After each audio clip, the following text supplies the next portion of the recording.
स्वामी गुजेशानंद जी, Ramakrishna mission. जी महाराज। जय श्री हरिवंश। राधे राधे महाराज जी, आपके चरणों में साष्टांग दंडवत प्रणाम। महाराज जी, क्या श्री धाम वृंदावन की परिक्रमा का लीला चिंतन, मानसिक चिंतन करने से परम पद को प्राप्त किया जा सकता है? लीला चिंतन साधन है एवं साध्य दोनों है? दोनों। पहली बात तो आप प्रदक्षिणा शरीर से करने की बात कर रहे हैं या चिंतन से? चिंतन से महाराज जी, मन से। हाँ बिल्कुल, यथावत परिक्रमा का वैसे ही फल मिलेगा जैसे प्रगट परिक्रमा देने का फल मिलता है। पर उस समय तन्मयता पूर्वक आप परिक्रमा कर रहे हों, ये आपको चिंतन में अनुभव हो रहा हो। इस समय हम अटल्ला चुंगी पहुंचे, इस समय रमण रेती पहुंचे, इस एक एक कदम पूरा तुम्हारे दिमाग में। अब यमुना जी पहुंचे, आचमन किया, फिर प्रणाम करके परिक्रमा, आप ऐसे पूरी प्रदक्षिणा और मंत्र जप करते हुए, तो वो अगर 10 मिनट में हो जाती है, 15 मिनट में हो जाती है, तो उसका वही फल मिलेगा। और दूसरी बात, लीला चिंतन। लीला चिंतन में रुचि तब होगी जब नाम के द्वारा पहले हृदय को पावन किया जाए, तब वाणी में प्रवेश होता है, लीला में प्रवेश होता है। अभी क्या है, जैसे हम एक भावात्मक लीला चिंतन करने का प्रयास करें, तो जब तक लीला चिंतन में लीला जिसकी हो रही वो हमें दिखाई नहीं दे रहे, तब तक वो कैसे पूरा होगा चिंतन? जैसे हम देख रहे हैं कि श्री कृष्ण चंद्रजू अपने सखाओं के साथ अमुक लीला कर रहे, तो हमें सखा भी दिखने चाहिए, श्री कृष्ण चंद्र भी दिखने चाहिए, और उनकी लीला भी दिखनी चाहिए। इतनी योग्यता बहुत ऊंचे अंतःकरण के होते हैं, बहुत, जो काम क्रोध लोभ मोह मद मत्सर से उठा हुआ अंतःकरण, द्वंद्व विमुक्ता सुख दुख संगई विनिवृत्त कामा, इस स्थिति का जो अंतःकरण है वो लीला का है। तो हम क्या करें, पहले नाम का खूब चिंतन करो, लीला का गायन करें, लीला का अक्षरशः ऐसे गायन करें डूबते हुए कि मानो हम उसी लीला में हम भी सम्मिलित हैं। वो श्रवण कर रहे, उसका मनन कर रहे। पर चिंतन शब्द तभी माना जाएगा जब लीला अध्यक्ष दिखाई दे। हमारे जैसे पीयू जी खड़े हैं महाराज जी, सखिया उनको पंखा कर रही है महाराज, पुष्प वृष्टि हो रही है, हम पुनः पुनः हम ही कुछ चंदन लगा रहे पिया जी के चरणों के अंदर में, पीयू जी के चरणों में। महाराज भाई पिया जी और पीयू जी नहीं, आप किस रूप में है? महाराज हम सखी के रूप में हैं। ऐसा अनुभव होता है महाराज हम चेष्टा भाई भाई अब इस आए वही चेष्टा कर रहे हैं महाराज। चेष्टा और होना में अंतर है। हाँ महाराज, चेष्टा तो हम करेंगे पर होने में अंतर, स्वरूप की स्थिति में। इसलिए कह रहा हूं कि हम आप एक ही है ना महाराज, ये तो आपके महानता है महाराज। हाँ, हम तो हम आप एक। नहीं है तो महाराज। अब इसमें पहले देह विस्मृत, बनिता पुरुष भाव मिट जाए, सेवय ललितादिक के भाय। पहले स्त्री पुरुष शरीर का अहम ना होना, मैं पुरुष हूं, मैं स्त्री हूं, इस भाव का विस्मरण होना। पाचो भूले देह सुधि, छठे भावना रास की। देह शुद्ध विस्मृत, अब ये आपको देखना है अंदर से। तो इसलिए कि अगर हम कहीं पीतल को सोना मान बैठे तो फिर जौहरी के सामने नहीं टिकेगा। ऐसे तो हम माने फूलेंगे, लेकिन जौहरी के सामने। और अपने लोग सच्चे गाहक हैं इस मार्ग के, अब विरक्त हैं, तो इसमें तन्मयता पूर्वक पहले प्रिया प्रीतम के चरणों में, प्रिया प्रीतम के नाम में इतना तन्मय हो जाओ कि खुद मैं हूं ये भूल जाओ। 5 मिनट के लिए सही, जागृत अवस्था में सुसुप्ति अवस्था जैसी स्थिति आई है क्या कभी? देखना, आप देखना है ना। तो वही हम बात, जो अब संसारी आदमी प्रश्न करे तो अलग है, आपसे एक साथ जागृत अवस्था में बैठे हैं और हमारा भान खत्म हो गया, गाढ़ सुषुप्ति में, जैसे आपको पता नहीं है कि आपका शरीर कहाँ कैसे किस जगह हाथ रखा है, किस जगह पैर रखा है, आप सैया में, आपको कोई पता नहीं है। जगने के बाद पता होता है मैं बहुत गाढ़ निद्रा में सोया। ठीक उसी तरह जागृत, बिल्कुल सुषुप्ति नहीं पर शरीर भान रहित, अब वो भाव देश में प्रवेश कर गया। इसकी पहचान होती है ना, जिसे अपने जैसे भावना करते हैं वो एक अलग बात है, लेकिन भावना सिद्ध, सामने प्रिया प्रीतम का स्पर्श प्राप्त हो रहा है, ऐसा नहीं कि हम कल्पना कर रहे हैं। हम हैं किशोरी मातमानम किमी सुकुमारी नुकले, जो किशोरी जी हैं ठीक वैसे ही उनका जो चरण दासत्व प्राप्त किए सखियां हैं, उनकी किरणें हैं।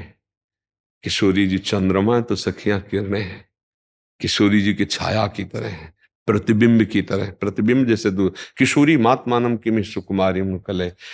मैं देह भाव का पूर्ण विस्मरण, देह शुद्ध का त्याग, थे वचन मिथुन मुख निसरत, सुन सुन देह दशा किन्हु। 5-10 मिनट शुद्ध ही नहीं कि आप कौन है, कहां है, पर जागृत हैं, पूर्ण चेतना है, उसी को कहते हैं तुरीय अवस्था। न जागृत, न स्वप्न, न सुषुप्ति, न तंद्रा। उस तुरीय अवस्था में कितनी देर टिकता है उपासक? मिनट, 5 मिनट, आधा घंटा, 1 घंटा। अगर नहीं तो अभी हमारी केवल बौद्धिक स्तर से हो रही है ना, तो स्वरूप बोध नहीं है, सहचरी बोध नहीं है। ये इसलिए हम खोलकर आपसे चर्चा कर रहे हैं क्योंकि हम आप एक है। हाँ, तो इसलिए अब इसके लिए पहले नाम का इतना जप हो कि बैठे बैठे भूल जाओ कि आप पुरुष हैं। इतनी गाढ़ अवस्था हो कि जागृत अवस्था में भी निद्रा के तुल्य शांत मन, संकल्प रहित बुद्धि, चिंतन रहित, मनन रहित, बिल्कुल शांत, वो भगवदाकार वृत्ति। फिर जैसे सोया हुआ पुरुष जगा, ऐसे वो चैतन्य चेतना में रहते हुए फिर बाहरी दशा को प्राप्त होता है। अगर मिनट 2 मिनट आने लगे तो भी बात बनने लगे, मिनट 2 मिनट। और वो पर्सनल जो निज जन होते हैं वो उस दशा को उनको देखते हैं, वो उस दशा को जानते हैं कि जागृत अवस्था में आंखें खुली है, चेतना युक्त है, चेष्टाएं युक्त है, पर वो नहीं है, वो नहीं है। शरीर यंत्रवत कार्य कर रहा, वो नहीं है। अब ये स्थिति, इसी को कहा गया महामाधुर्य रस की स्थिति। शांत भाव और दास्य भाव, सख्य भाव, वात्सल्य भाव, गोपी भाव, उसके ऊपर सख्य स्वरूप महामाधुर्य रस। तो हमें लगता है कि हमको सही ढंग से अगर चले तो पहुंचने के लिए ही हमको मार्ग मिला है, पर इस मार्ग में जब तक कोई सहचरी का अनुगमन नहीं, तब तक हम सहचरी कैसे बन सकते हैं? ध्यान देने की बात समझ रहे ना आप? जैसे हम जेब काटने में प्रवीण बनना चाहते तो पहले किसी जेब काटने वाले के हथकंडे हमें सीखने होंगे। अगर हम ऐसे फंस जाएंगे, जेब जेब हिल जाएगी तो पिट जाएंगे। पहले उसके साथ जैसे नहीं होता, तो वो बताता है, हथकंडे बताता है, वो उसी की जेब काट के दिखाता है और फिर उसको समझ में आ जाता है कि ऐसे का। तो एक लौकिक सांसारिक निकृष्ट चेष्टा के लिए हमें किसी का गाइड चाहिए, तो हमें सच्चिदानंद भाव में, प्रेम भाव में, सहचरी भाव के लिए। तो इसीलिए जो आचार्य प्रकट हुए हैं, हिताचार्य हरिदास स्वामी हरिदास जी, ये आचार्य प्रकट हुए सहचरी बपू प्रदान करने के लिए। तो इनके मंत्र की, इनकी शरणागति के बिना सहचरी भाव का आना, इसलिए हमने आपसे टोक दिया। ऐसा बुद्धि से किया जा सकता है लेकिन स्वरूप में स्थित नहीं। अच्छा, ये स्वरूप की बात है कि मैं प्रिया प्रीतम को महावर लगा रहा हूं, मैं प्रिया प्रीतम के फूलों की वृष्टि कर रहा हूं, वो मुस्कुरा रहे हैं, और ये केवल भाव में ही नहीं है, वो है उसी समय। छिन छिन बिहरत संग, छिन छिन निरखत प्रेम भरी, छिन जस कहत अभंग, यह जो कृपा हरिवंश की। बिना वृंदावन की रज और रसिक के ना पाई है, बिनु स्वामी या केली, विपिन बसत वैराग्य युत, जो लरिकाई खेल। ये इसमें आचार्य कृपा काम करती है। हम कहीं भी हों, पर जब हमको जो चीज जाननी होती है, हमें उसका गाइड करना पड़ता है। हम कोई भी हों, हमको उसका गाइड स्वीकार करना। मतलब हम किसी भी पुरी में जाएं, किसी भी धाम में जाएं, वहां के हमें दिव्य दर्शन करने जगह जगह, तो हमें गाइड चाहिए जो जानकार हो, उस मार्ग में ऐसे चले, और गाइड के अनुसार ही चलना होता है, तब हम वहां पहुंच पाते हैं। ये सबसे बड़ा महामाधुर्य रस है। इसमें जैसे ऐसे करें ना, तो उसकी पहचान है कि आप कै मिनट देह रहित होते हैं, तब उत्तर आएगा कि अभी नहीं। ब्रह्म तेज को ज्योति जहां योगेश्वर धरे ध्यान, ताही को आवरणता नहीं पावे को जान। जैसे ये अपने घर की बात है ना, इसलिए अच्छा, आप जैसे ब्रह्मबोध की तरफ बोले तो उसी मार्ग से आए, इसलिए हम वहां भी कसौटी रख देंगे कि ये स्थिति है। क्योंकि ईमानदारी से हम आप भगवत मार्ग के पति का तो मिथ्या बोलना तो है नहीं, तो फिर हम सच्चाई के मार्ग पे पहुंचना चाहते हैं। तो यही बात समझनी है, क्योंकि लीला चिंतन का तात्पर्य लीला अध्यक्ष सामने हो, जिसे वेद कहता रसु वैशा रसम हेयम लब्ध्वा आनंदी भवतु, उसे रसिकों ने वैसा कह के नहीं बात किया। रस ही की मूर्ति दो ये रसिक लाडली लाल, रस ही सो बिलसत रहे रस भरे नयन विशाल, छैल छबीली सहचरी छैल छबीलो लाल, ऐसे घेरे हुए हैं और छैल छबीली प्रियाजू, और वो उसी रूप में उसी भाव में ऐसा डूबता चला गया कि देह शुद्ध गई। अब आचार्य कृपा से मंत्र कृपा से उसे सहचरी बपू प्राप्त हो। वो जैसे आप चाहे जागृत में हो चाहे स्वप्न में हो, आप इसी वेश को देखेंगे, आप कभी पैंट शर्ट पहने अपने को नहीं देखेंगे, क्योंकि ये देहाभिमान हमारे अंदर है। ये देह को अगर हमने भगवा वस्त्र पहनाया था तो तब स्वप्न में भगवा वस्त्र में देखते थे, और जब तो ये वस्त्र देखेंगे। और जब इन दोनों का भाव खत्म हो जाए और जागृत में भी और स्वप्न में भी और सुसुप्त में भी सहचरी ही रहे, तो उसे कहते हैं भाव देह की प्राप्ति। जागृत स्वप्न सुसुप्त स्फुरत में राधा पदाब्ज छटा, सहचरी भाव और राधा पदाब्ज छटा एक साथ होती है। प्रियाजू के चरणों के समीपता और सहचरी भाव दोनों एक ही बात है। मतलब प्रियाजू का साक्षात्कार और सहचरी भाव एक, बिना भाव से साक्षात्कार नहीं, बिना साक्षात्कार के वो भाव देह नहीं। तो आचार्य कृपा गुरु कृपा, तो अभी खूब नाम जप करो, मंत्र जप करो, लीला खूब गायन करो और प्रियाजू से प्रार्थना करो कि आप कृपा करके हमको मार्ग दो, जिससे हम भाव देश में हर समय आपकी सेवा कर सकें। प्रथम जो परिक्रमा वो तो प्रगट वृंदावन है, इसकी आप मानस प्रगट में एक परिक्रमा लगाइए और अपने मानस पटल पर बैठा लीजिए, तो आप जीवन भर परिक्रमा कर सकते हैं बिना किसी प्रयास के। महाराज अभी हम जो कर रहे हैं वो बुद्धि से ही कर रहे हैं, लेकिन हम एक एक स्थान को इसे तरह से कर, हाँ, इसमें प्रवेश है, क्योंकि प्रगट है ना, प्रगट है इसलिए हम इसमें प्रवेश मानते हैं। लेकिन जहां वो बात हुई वो त्रिगुणातीत है, त्रिगुण से रचे हुए शरीर का भान रहते हुए उस स्थिति में प्रवेश नहीं होता।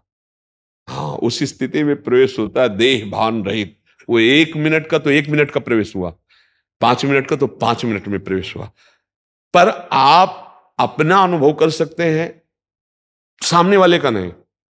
जिस समय वो चेष्टा युक्त है उस समय वो वहां नहीं है, कैसे कोई जानेगा? चेष्टाएं हो रही हैं।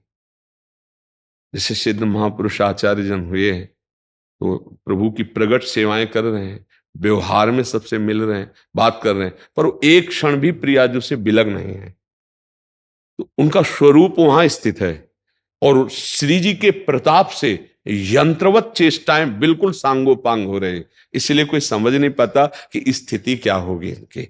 जब तक स्थिति प्रज्ञ नहीं है तब तक स्थिति का बोध नहीं होता। तो अपने लोग ऐसे चलें, वाणी जी का गायन, लीलाओं का गायन, जितना बन रहा उतना लीला चिंतन, पर यह ध्यान रखें कि उसका फल होगा शरीर विस्मृति।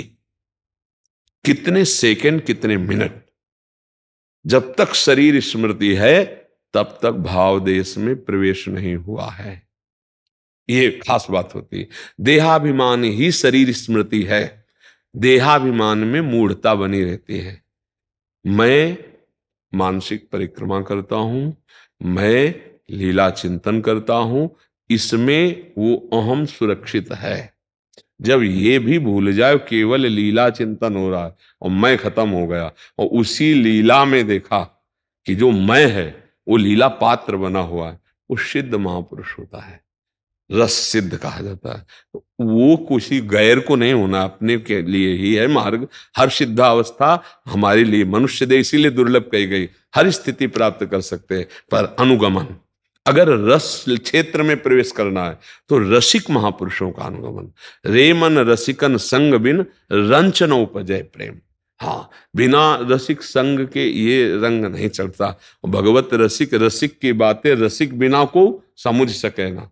आप वृंदावन सेवन करते हैं इसलिए आपसे चर्चा भी हो रही, नहीं ये चर्चा का भी अधिकार, जब तक अभी ठीक से भजन तो होता नहीं, रस की चर्चा का अधिकार है ले। हाँ, इसलिए खूब नाम जप कीजिए, वाणी गायन कीजिए और थोड़ी देर असंग होकर बैठना सीखिए।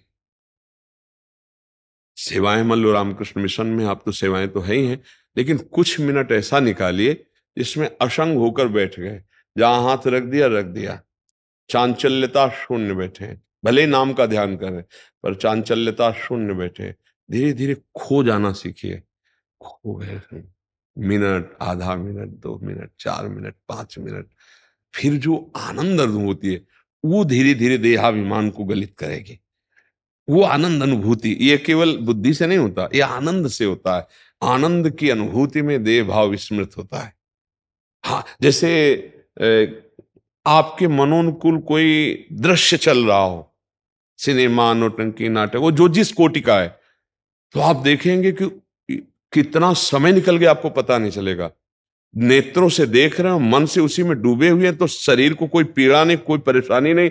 3 घंटा लोग फिल्म देख लेते हैं बिना किसी परेशानी के। 3 घंटा, 2.5 घंटा पैसा देकर, क्यों? मनोनुकूल हो गया ना, मन राजी हो गया, तो उनको बड़ा सुख। और अगर उनको 30 मिनट बैठने को कहो नाम जप में, क्या ऐसे ही जैसे फिल्म में बैठे थे 30 मिनट आनंदित होते हुए राधा राधा राधा, नहीं हो पाएगा, नहीं हो पाएगा। हाँ, ये बात है।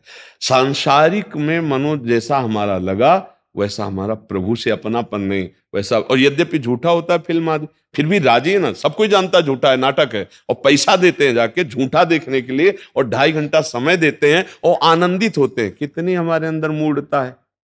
कुछ नहीं है कि भाई सत्य वस्तु देखा, उसका चिंतन हुआ तो अच्छी बात हुई, वो तो असत्य है, आप जान कर जाते हैं असत्य है, लेकिन मन राजी हो गया ना, राजी हो गए तो 2.5 घंटे आपको आनंद मिला ना। 2.5 घंटे ऐसा लगा कि मैं सुखी हुआ, तभी तो ताकीजे भरती ने क्यों जाए वहां लोग। हाँ, अब सोचो, वो सुख उस दृश्य का नहीं था, तुम्हारी एकाग्रता का था। तुम्हारा मन विषय में लगा, एकाग्र हो गया। जैसे आपको कोई भी भोग है और आपको कहा जाए कि आप भोग लो, इसके बाद गोली मार देंगे, अब कोई भोग आपको आनंद दे दे तो बताना क्यों? आपका चिंतन खींच लिया, चिंतन गोली पे आ गया कि अरे यार 1 घंटा मर जाए। तो कोई भी भोग भोगवाया जाए तो भी सुख नहीं है, क्योंकि सुख भोगों में नहीं है, तुम्हारे चिंतन में है। और भगवान सच्चिदानंद सुख सिंधु हैं, पर उनका चिंतन नहीं बनता, ये समस्या है। ऐसा चिंतन बन जाए कि हम भूल जाएं 2 घंटे, जैसे फिल्म में भगवान की लीला में, मैं कौन हूं, मैं एक संत हूं, वृंदावन में बैठा हूं, मैं भगवान का चिंतन कर रहा हूं। ये अभी नहीं हो रहा। जब ये भी भूल जाए कि मैं चिंतन कर रहा हूं, केवल चिंतन हो रहा है, अब वो लीला प्रवेश का अधिकारी धीरे धीरे धीरे। पर उसमें ये स्थिति तभी आएगी गुरु कृपा ही केवल। अब कोई रसिक महापुरुष, हाँ, आज के सत्संग में कहा था कि जो ये रस है, शिव श्रीपति यद्यपि ललचाही, सबकी समझ में नहीं आएगा। शिव श्रीपति यद्यपि ललचाही, मन प्रवेश तिनहु को नाही, यारस को तबहि अधिकारी, कृपा करे जब राधा पर। निगमागम की कौन चलावे, महाविष्णु के मन नहीं आवे, यारस को तबहि अधिकारी, कृपा करें जब राधा प्यारी। कृपा लाडली तबहि करें जब श्री हरिवंश जो कर से धरे। रसिक शिरोमणि जब आचार्य गुरु कृपा कर देते तब इस रस का अधिकार प्राप्त हो जाता है। इसलिए कृपा पात्र हैं आप, भगवत कृपा पात्र, धाम सेवी हैं। खूब नाम मंत्र में लगिए, प्रियाजू से प्रार्थना कीजिए कि आप किसी अपनी निज सहचरी का आंतरिक आश्रय दे दो। बाहर से भगवा वस्त्र भले बना रहे, अंतर से आश्रय हो जाए तो लीला में। जैसे नारायण स्वामी थे तो बाहर से भगवाई वस्त्र में थे, लेकिन प्रिया प्रीतम के रंग उन्हीं का है। नारायण या गौर श्याम को हृदय निकुंज बस ये, आज इन दो उन पे बल जाइए। हाँ, प्रिया प्रीतम में अनुराग, और सन्यासी थे, बेस सन्यासी था और हृदय रसिक था। तो वृंदावन के रसिकों के संग से ऐसा रंग चढ़ा कि प्रिया प्रीतम का अनुराग जागृत हुए। ये देश ऐसा है, इसमें प्रिया प्रीतम का रंग आ ही जाता है। पर रसिकों की गाइड अत्यंत आवश्यक, उनका बिना अनुसरण के इस मार्ग में चला नहीं जा सकता है। तो आप खूब नाम जप कीजिए। से एक प्रार्थना कर देते हैं कि जैसे होली का त्योहार है तो आप लोग साधु समागम का लाभ प्राप्त किए आकर के वृंदावन में, तो शराब मत पीना, मांस मत खाना, उद्दंडता मत करना। ये उत्सव भक्तों के हैं। हम जो हमारी संस्कृति में जितने उत्सव हैं वो भक्त और भगवान को लेकर ही है। ये होली का उत्सव भागवतिक उत्सव है, प्रहलाद जी की रक्षा का उत्सव। प्रहलाद जी जो बच गए ना होलिका दहन, तो हम सब रंग गुलाल ऐसे खेलते। तो हम क्या करें कि खूब ये रंग गुलाल खेलें, लेकिन शराब, गंदे नशा का, एक दूसरे को कालिख पोतना, नालियों में फेंकना, ये जो गंदा राक्षसी कृत्य है, ये सब आप लोगों में नहीं होना चाहिए, क्योंकि आप कृपा पात्र हैं। अगर भगवान की कृपा न होती तो धाम में आप यहाँ बैठ करके संत समागम न कर, सुत दारा धन लक्ष्मी पापियों के घर होए, संत समागम हरि कथा तुलसी दुर्लभ। तो आज वृंदावन में बैठे हो, मतलब भूल से भी आप लोग तो वैष्णव हैं, लेकिन जो ऐसे भी नए नए बच्चे हैं, हमारे मित्रवत हैं, उनसे प्रार्थना है तो कभी ऐसा कभी न करे। फिर होली आज उत्सव तो आनंद लेने के लिए है, इनमें राक्षसी प्रवृत्ति धारण करने के लिए नहीं। जी। महाराज जी, आप हाई कोर्ट से सारे वकील हैं जो सफेद में एडवोकेट हैं सारे, तो आपका सत्संग सुनते हैं महाराज जी? और मतलब सबने काफी जनों ने दारू और मीट अंडा शराब जो भी गलत आचरण थे जो आपके उपदेश से पहले तो धन्यवाद आप लोगों का कि आप हमारी बात सुने, आप हमारी बात माने। देखो, बात की कीमत मानने से है। आपने मान लिया तो हमारे अहोभाग्य और आपके भी अहोभाग्य, हमारा बोलना सार्थक हुआ और आपका जीवन जो निरर्थक जा रहा था क्रियाओं में, वो सत्य कार्यों में अब लगेगा। जो अर्थ निरर्थक जा रहा था, जो समय निरर्थक जा रहा था, जो चिंतन निरर्थक जा रहा था, उसी को यदि हम राधा नाम में लगाएं तो हमारी सार्थकता हो जाएगी। अगर किसी का कोई प्रश्न हो तो बताइए। जैसे किसी को भी कोई सदग्रंथ या वाणी जी हम उपहार स्वरूप दे सकते हैं कि किसी अपने प्रिय जन को, ताकि उसका भी आगे सुधार हो सके? पर उसका भाव देखकर, अगर उसका भाव है कि मैं रोज पाठ करूंगा, अगर आप मुझे दे देंगे, जैसा आप कह रहे हो वैसा मैं चलूंगा, उसका आदर करें। कहीं ऐसा ना हो कि भगवत स्वरूप ग्रंथ का, वाणी का कोई अनादर कर दे, जैसे ऐसे ही लेके गए अलमारी में रख दिया, ऐसे ऐसे नहीं। उसका आदर है कि वस्त्र से आवेष्टित करके और रोज उसका हम स्वाध्याय करें, वाणी जी का गायन करें, तब तो उसका आदर हुआ। ऐसे लेके रख दिया तो अनादर हो जाए। तो हम ऐसे को उपहार दें जो अधिकारी हो, अधिकारी इच्छुक हो, प्रभु के नाम जप का, प्रभु की लीला गायन का संपूर्ण चराचर जगत अधिकारी। पुरुष नपुंसक नारी वा जीव चराचर कोय, सर्वभाव भज कपट तज मोय परम प्रिय सोय। पर हमको ही देखना है कि अधिकार वो उसका सदुपयोग करेगा या दुरुपयोग करेगा। जैसे आपका मित्र है कोई और वो आपको पता है कि ये सतमार्ग में चलना चाहता है, तो फिर हम उसको देते हैं कि देखो आप इसको जरा रोज पाठ कीजिएगा और इसको जरा स्वाध्याय कीजिएगा, और फिर देखो आपको कैसा लगता है। अब ऐसे मित्र है लेकिन वो अनाधिकारी है, वो आपकी बात नहीं मानता, वो सतमार्ग को नहीं मानता, वो आप दोगे तो आपका भजन छीन होगा, वो लेकर के ऐसे रख देगा। तो उस ग्रंथ का, उस वाणी का अपमान करने के कारण आप बने। तो इसलिए कभी भी हम, जैसे हम ही अपने ऐसे कभी अपने हाथ से माला, ग्रंथ, ये चीजें नहीं देंगे। वो तभी देंगे जब अधिकारी समझ में आ जाएगा। तो नाम हम कीर्तन सबको सुना सकते हैं, भगवत चर्चा सुना सकते हैं, लेकिन विधान जो जैसे मंत्र है, नाम है, उपासना है, अब वो अधिकार आरत अधिकारी जब पावें, गूढ़ तत्व न साधु दुरावें। तो ऐसे ही जैसे आप कि सत्संग में सुना है जीव का कल्याण ऐसे होता है, ये नहीं करना चाहिए, ये सुना देते हैं। इसके बाद अगर उसकी जिज्ञासा बढ़ती है कि मैं इस मार्ग में कैसे चलूं, तो देखो ये अष्टयाम पाठ है, ये चतुराशी जी है, ये सत्संग है, इनको आप सुनिए। आप इनको ऐसे देखकर, अधिकारी देख करके दीजिएगा, कहीं कोई अनाधिकारी उसका अपमान न कर दे। ठीक है महाराज जी, जैसे कुछ लोगों की इच्छा है कि जैसे वो जुड़ना चाहते हैं, जैसे हम कहते हैं चतुराशी जी का पाठ कीजिए, पहले वो कीजिए, तो फिर उनको लेके दें या उनको बता दें बस? हाँ, वैसे पहले बता दीजिए, फिर जब वो आपसे एक दो बार कहे, वो आपसे मांगा था आपने दिया नहीं, और अगर आज का तो नया सिस्टम है क्या, उसका संबंध बता दीजिए तो बहुत बढ़िया रहेगा। हाँ, आप वहां से पाठ कर तो आपका, हाँ, अगर वो नहीं भी करेगा तो मोबाइल में, हमने तो हाथ में तो दिया नहीं कि कहीं रख देगा। आप समझ गए ना वो। और उपदेश में जो हमने सत्संग में सुना है, वो मित्रवत हम बोधयंता परस्परम, भगवान की आज्ञा है, परस्पर हम चर्चा कर सकते हैं सत्संग की, शास्त्रों की। मच्चित्ता मदगत प्राणा बोधयंता परस्परम, परस्पर बैठकर भगवत चर्चा। और अगर कहीं आपके संग से दो चार लोग नाम जप करने लगे तो जीवन सार्थक हो जाएगा। हमारा कार्य यही है, सबका मंगल करना, तो हमारा मंगल अपने आप हो जाएगा। तो ये बात बहुत उत्तम है कि जहाँ चार लोग बैठे उनमें भगवत चर्चा करो, उनको भगवान नाम में लगाओ, उनके बुरे आचरण छूटें, कभी सत्संग सुना के, कभी शास्त्रों की बातें करके, तो ऐसे ही तो परस्पर सुधार होता है। खूब अच्छे से चलो, धर्म पूर्वक नाम जप करो, जीवन आनंदमय मनुष्य जीवन काटो और भगवान की भी प्राप्ति हो। दोनों बात हो ना, इस जन्म में हम यहाँ आनंद पूर्वक और फिर शरीर छूटे तो हम अपने स्वामी के पास पहुंचे। अब हमारा जीवन अगर फिर जन्म हो तो ऐसा ही हो कि हम बहुत प्रवीण हों, समाज सेवक हों, भगवान की भक्ति से युक्त हो, बढ़िया जीवन रहेगा।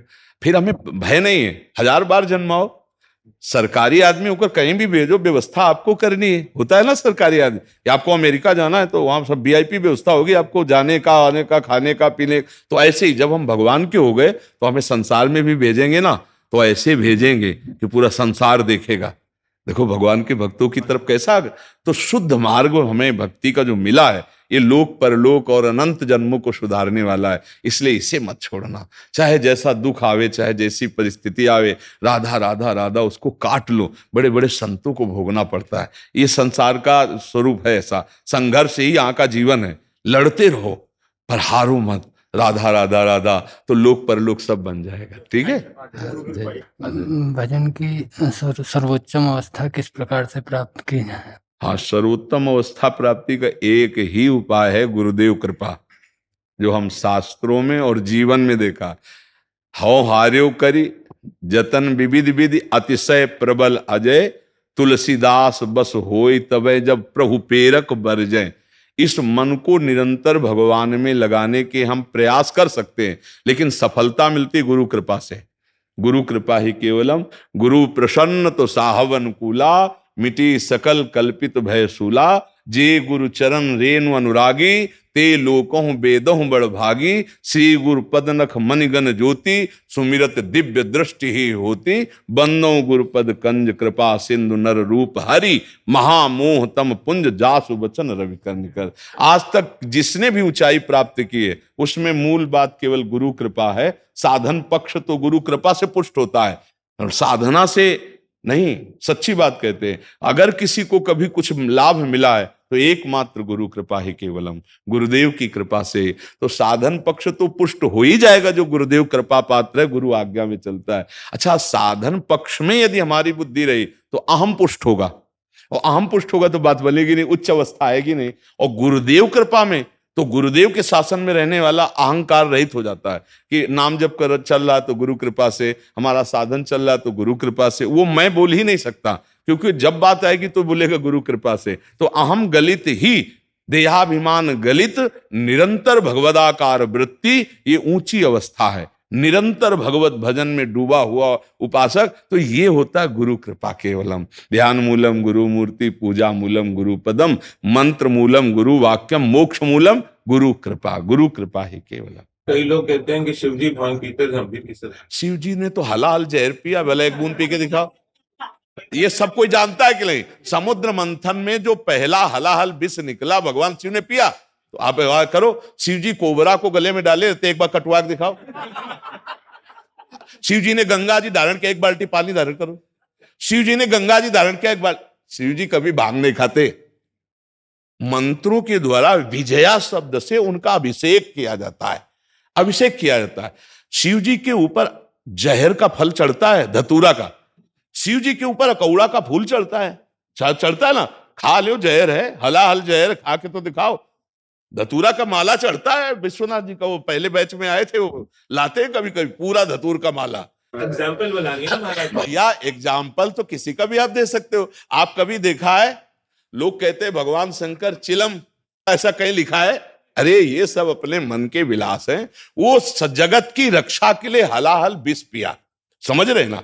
और भगवान शिव जो है वो शिव ही हैं, उनके जैसा कोई त्रिभुवन में नहीं है। वासुकी नाग का यज्ञोपवीत पहने हुए हैं, भयंकर फणधारी विषधर उनका माला है, और गंगा जी जटाओं में हैं। ऐसा परिवार देखा है? देखो, शिव जी का वाहन नंदी और भगवती का वाहन बबर शेर। 1 मिनट में नंदी को खा जाए, लेकिन दोनों चैन से रहते हैं, नहीं रहते? अच्छा, अब और आगे बढ़ो, कार्तिकेय जी का वाहन मयूर है, मयूर है ना। भगवान शंकर के गले में सांप, मोर सांप का बहुत बड़ा आहार करता है। अच्छा, सांप का आहार, गणेश जी का वाहन चूहा है ना। कहीं झगड़ा देखा? बिल्कुल शांति से पूरा अरे शिव की समता कोई कर सकता है? शिव तो शिव है। व्यसन करने में शिव को मत ला यार कि भगवान शंकर नशा कर। अरे यार वो तो परमात्मा है यार, वो तो महादेव, देवाधिदेव महादेव है। नहीं, ऐसा नहीं है नंदकिशोर शास्त्री जी, राजस्थान। जी। राधे राधे महाराज जी, आपके चरणों में कोटि कोटि प्रणाम। महाराज जी, हम ब्राह्मण बालक हैं, हम पूजा अनुष्ठान इत्यादि कार्य विधि पूर्वक संपन्न करवाते हैं, लेकिन विवाह आदि महत्वपूर्ण कार्यों में जहां वेद मंत्रों का हवन पूजन होता है वहां लोग शराब पीकर बैठ जाते हैं। हद तो तब हो जाती है जब दूल्हा भी शराब पीकर बैठता है, समझाने पर भी नहीं मानता, फिर हमें बहुत ग्लानि होती है, क्रोध आता है, अश्रद्धा होने लगती है। हम सभी ब्राह्मणों का समाधान कीजिए महाराज। हाँ, बहुत उत्तम प्रश्न है आपका समाज के मंगल के लिए, क्योंकि वैदिक मंत्रों के उच्चारण की एक मर्यादा है।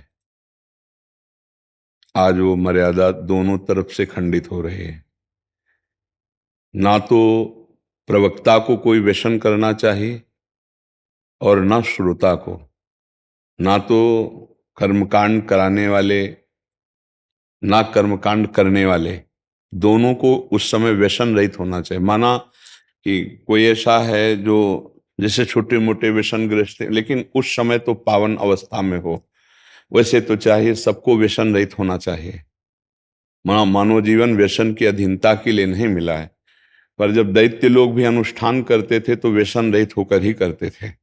फिर यहाँ तो मानव जीवन है, तो क्या हो गया कि अर्थ की प्रधानता से हम वैदिक महिमा को भूलते चले जा रहे हैं। प्रधानता अर्थ की हो गई है कि वो आपको 51,000 रुपया देगा, जहां चाहे बुला सकता है, जहां चाहे वो करवा सकता है।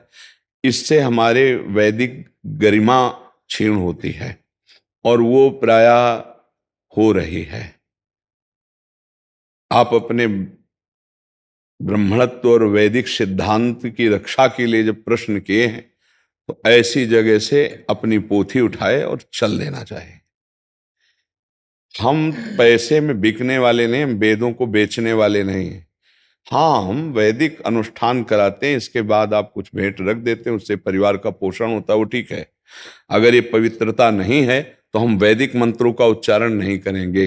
पर ऐसा यदि आप करने लगे तो आपकी पांडित्य, जो पंडिताई है, वो बहुत ही कमजोर हो गई।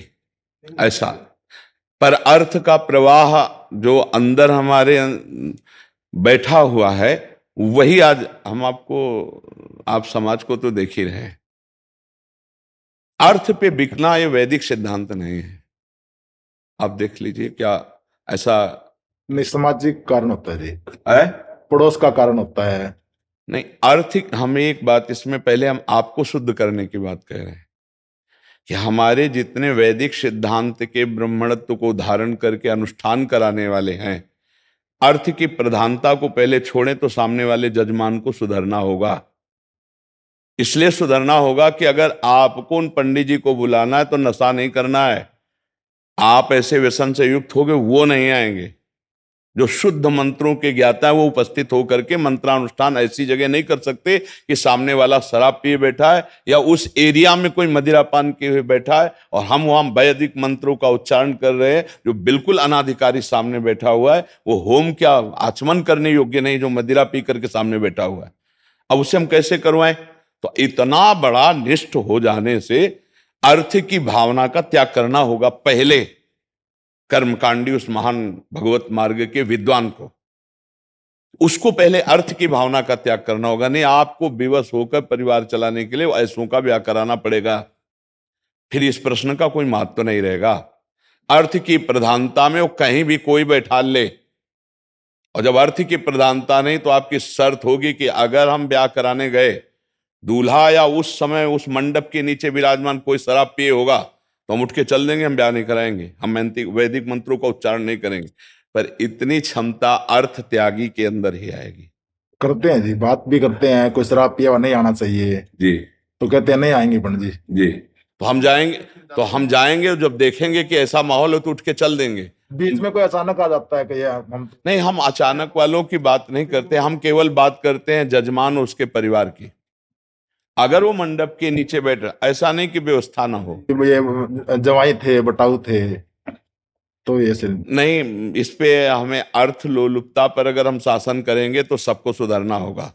आज देखो कितना दयनीय प्रश्न है कि ब्याह जैसे पाणी ग्रहण संस्कार जैसे पवित्र स्थल पर मदिरापान किए यदि दूल्हा ही बैठा है तो वो आचार्य कैसे उसका संकल्प करवाए, कैसे?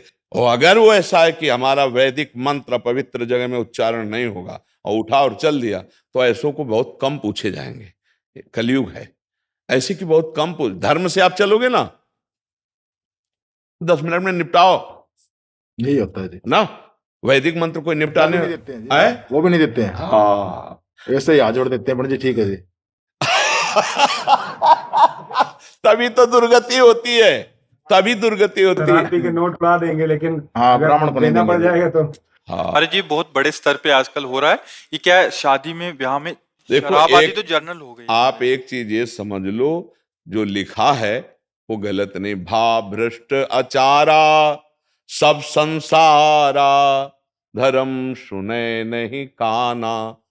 जब वैदिक मंत्रों से ब्राह्मण के आशीर्वाद से, अग्नि के आशीर्वाद से पाणी ग्रहण किया जाता था तो आजीवन वो गृहस्थ मंगलमय और बड़ी ही शुद्ध पवित्र बच्ची हो या बच्चे राष्ट्र सेवी भक्त ऐसे, यानी क्योंकि उनका संस्कार ही शुरू से पड़ा है। अब गंदे आचरण, पवित्रता शरीर की नहीं, अब उनको ब्याह का क्या मतलब? उनको एक लगे यार कर दो यार, अरे 2-4 मंत्र बोलो यार, उनको पता नहीं मंत्रों का क्या बल होता है। जीवन की सुरक्षा और पवित्रता वो ब्राह्मण अपने मंत्रों के द्वारा ऐसा कर रहा है। तो बहुत दयनीय स्थिति हो रही है, दयनीय स्थिति है। आज हमारे समाज में कोई ऐसे बिरले लोग होंगे जो व्यभिचार या व्यसन या गंदी बातों को त्याग करके गृहस्थी धर्म में चल रहे हों, नहीं तो उनको इससे कोई मतलब नहीं। उनको केवल मतलब रह गया अपनी इंद्रियों की भोग विलासिता और पोषण से। अच्छा, ब्राह्मणों के प्रति जो वैदिक सिद्धांत से चल रहे उनके प्रति महत्व तब बढ़े जब पवित्रता हमारे विचार में हो। दूसरी बात, आज ब्राह्मण अपने स्तर से गिर गए हैं, आपको ये मानना पड़ेगा। एक की गलती से शास्त्रों ब्राह्मणों की तरफ दृष्टि होती कि बुलाओ तुम्हारे घर बैठ के करेंगे, वो सोफा में बैठे, पंडित जी नीचे बैठे हैं। करते भी है महाराज जी। वो आए, हाँ, करते भी है महाराज जी।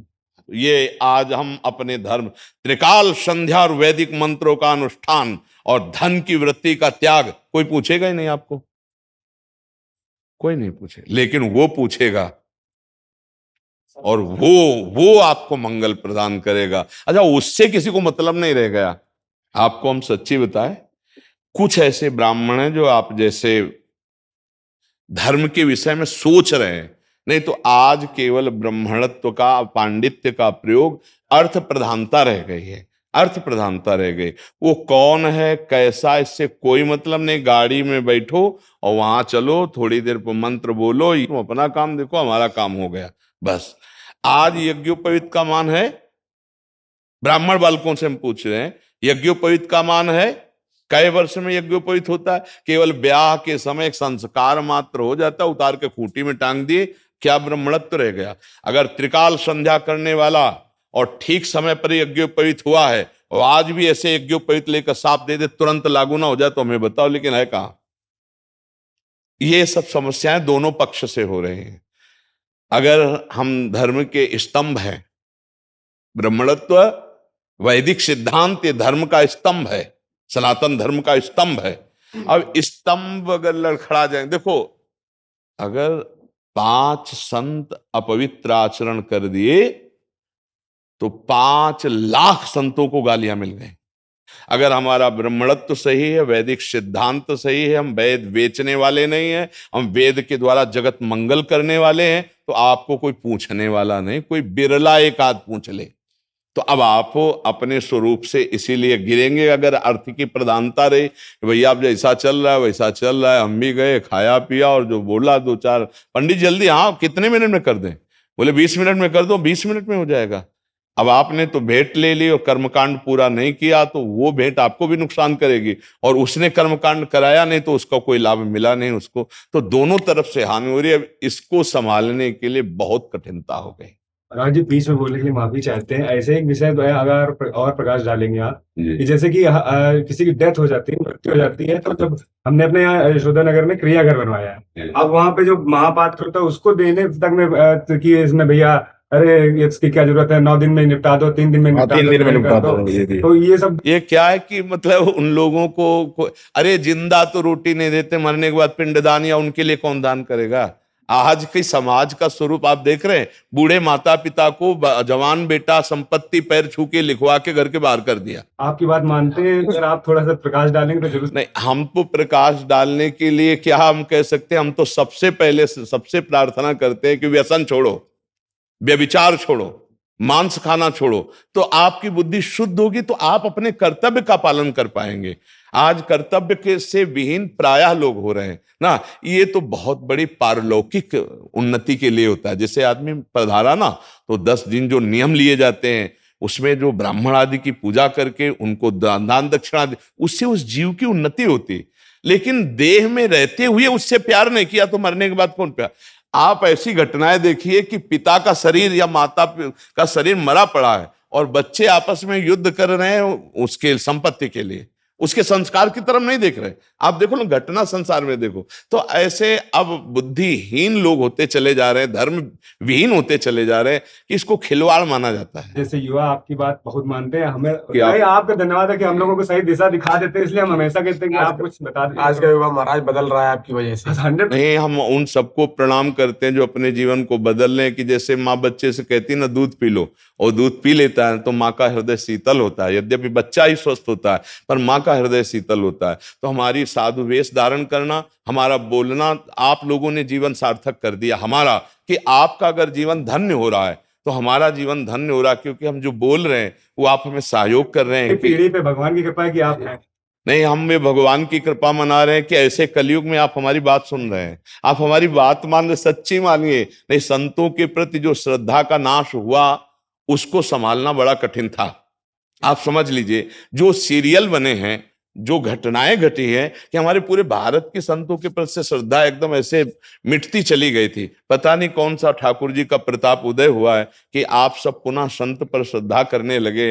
हम तो आश्चर्य मानते, 30-35 हजार लोग 2 किलोमीटर है जहां से हम आते हैं, बराबर ठसाठस भरा मिलता है, और अधिकतर 80% युवा होते हैं। मैं 22 बार अभी तक आया हूँ 3 जी, साल में, जी। और आपकी नजर मुझ पे पड़ती है। हम आज अपने मित्र से यही कह रहे थे कि महाराज जी की ये है कि अगर कोई भी नमस्ते कर रहा है, उनकी नजर है तो तुरंत उसको अभिवादन स्वीकार करते हैं। अब लगा तो ये हमें लगता है कि सब लोग खड़े हैं, तो एक बार दर्शन तो एक मतलब ऐसा लगता है जैसे हम सबकी तरफ देख रहे हैं। हम कोशिश भी यही करते हैं कि सब हमारी आत्मा है, एक बार तो हम देख लें, जिससे सबका खड़ा होना सार्थक हो जाए। वो आंसू आ जाते हैं कि आप बस खूब मंगल में भगवान का नाम ले। और पर हम ये कह रहे हैं ना कि वैदिक सिद्धांतों को धीरे धीरे नहीं माना जाएगा। महाराज जी, इसमें हमारा एक वो है महाराज जी, जैसे एक पक्ष तो आपने, क्योंकि ये ब्राह्मणों की तरफ से हो गया महाराज जी, जैसे जो संसार में भूले भटके हैं, जिनको वैदिक मंत्रों और विवाह संबंधन जो इतना पवित्र है उसका एक पता नहीं। देखो भाई, हमारी छोटी सी बात समझो, पता की बात नहीं है, आदर नहीं होगा। क्यों? क्योंकि बॉयफ्रेंड गर्लफ्रेंड पहले से बेविचार हो रहा है। आप हमारी बात को समझिए, हम उसे खुल के नहीं कह पा रहे थे, पहले से ही हम अपवित्र हो चुके हैं। तो अब ब्याह का महत्व क्या रह गया है? ब्याह का महत्व तो तब होता है जब कन्या पवित्र और वर पवित्र और मंत्रों के द्वारा, तो उसको ब्याह की उमंग होती है। पहले ही वो तो भोग चुका है, वो तो पहले ही उनको ब्याह को कोई उमंग है। ब्याह की उमंग और तरंग और पवित्रता और कल्याण की आजीवन हम दोनों एक बंधन में बंधकर, प्रेम बंधन में बंधकर गृहस्थी चलाएं, ये उनके लिए जो पवित्र है। व्यभिचारी कहीं ऐसा सोचता है क्या? तो आज व्यभिचार खुला हो रहा है, आपको समझ में नहीं आ रहा कि 1 महीने बॉयफ्रेंड ये ब्रेकअप, दूसरे महीने गर्लफ्रेंड वो ब्रेकअप। ये क्या है? इसको हम क्या कहेंगे? इसको अगर हम अपनी भाषा में बोले तो क्या कहेंगे? आप विचार करके देखिए। वो बोलेंगे तो बुरा लगेगा ना। अब उसका पाणी ग्रहण होगा, उसको कोई आनंद होगा, कोई उत्साह होगा, उसका कोई पति में रति होगी या पत्नी में रति होगी, तो उसको वैदिक मंत्र में कैसे रति हो सकती है? पाणी ग्रहण संस्कार में कैसे रति हो सकती है? वो तो पहले ही सब गंदा हो चुका है उसका हृदय। तो ऐसे लोग नहीं, मतलब अब प्रायः अधिक बढ़ रहे हैं। ये कहो आपको बुला लिया जाता है, ये सौभाग्य समझो। कुछ दिनों बाद मतलब ये भी आपकी जरूरत नहीं पड़ेगी, वो आपस में जब मर गया तो उसकी दैहिक जो क्रिया होती है, उस क्रिया से उस जीव का कल्याण होता है। अरे वो जिंदा नहीं खवाया तो मरे के बाद काहे को उसके पिंडदान करेगा? आप सोचो भला, जिंदा भोजन ले दिया, धक्का मार के बाहर कर दिया बूढ़ी माँ को, बूढ़े पिता को, वो मरने पर वो दुष्ट क्या पिंडदान करेगा उसके लिए? तो आज हमारे समाज में दुष्टता फैल रही, पढ़ाई बहुत जोर की हो रही है, विद्या विनयम ददाती, लेकिन विनय नष्ट हो रहा है। नए नए लड़के ग्रसित हो रहे हैं वासना से। अरे उस समय उनका संयम चाहिए, वो व्यसन से ग्रसित हो रहे। ए भाई, अगर कोई करवा लेता है तो धन्य भाग समझो, नहीं आगे ऐसा समय आएगा कि कोई मतलब नहीं, ना पंडित जी के मतलब, ना वैदिक मंत्रों के मतलब, ना भगवान से मतलब है। हमने गांव की बात देखी, ब्याह होकर के ब्राह्मण के चरण पूजन करके, और जब भले वो ब्राह्मण का ही घर का हो, लेकिन आचार्य पूजन करके जब पूरा ब्याह संपन्न होता तो दोनों वर वधू चरणों में ब्राह्मण के आशीर्वाद लेते, जो भेंट होता देता। इसके बाद आते पूरे गांव के मंदिरों की पूजा होती थी ना, तब कहीं वर वधू का मिलन होता था, तो उनके परिवार कैसे चलते थे। आजीवन कभी हमने तलाक शब्द गांव में नहीं सुना। और यहाँ क्यों? क्योंकि उनको पाणी ग्रहण से मतलब ही नहीं, उनका महत्व ही नहीं है। घर घर क्लेश हो रहा है। घर घर इसका कारण यही है भैया, ये वैदिक मंत्र ऐसे नहीं है, ये मंगल करने वाले हैं। जब ब्याह में पाणी ग्रहण में वैदिक मंत्रों का उच्चारण होता है तो आजीवन सुख के लिए वो विधान होता है। महाराज जी, एक हमारे पास आए महाराज जी, वो कह रहे हैं कि वर पक्ष वाले कह रहे हैं कि अगर मीट और अगर बकरा आदि का ऐसा मांस और दारू नहीं होगी तो फिर हम शादी में क्या मतलब, ये हमारे स्टैंडर्ड के लोग आ रहे हैं हमारे, तो हम क्या करें, हम इतना धर्म संकट में फंस गए हैं। कह रहे हैं अगर तुम जो मर्जी करो, ये बहुत बड़ा एक हो गया है महाराज जी, इतना शुभ कार्य हो रहा है उसमें इतने सारे जीव हत्या, दारू और ये सब।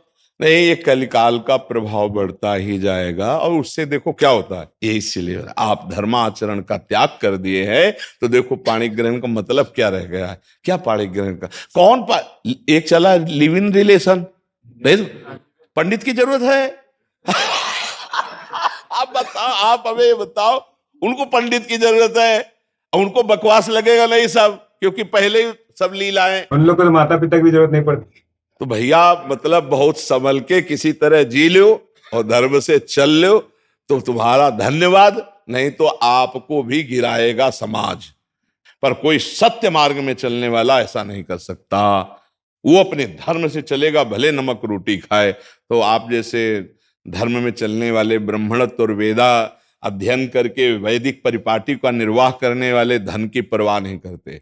अगर आप ऐसा चल पाए तो भगवान की बड़ी विशेष कृपा होगी। पर कलिकाल है बड़ा कठिन। ऐसे बहुत से ब्राह्मण मिले जो वैदिक सिद्धांत से ही चल रहे हैं, पर हम आपको बताएं वो कार से नहीं चल पाएंगे।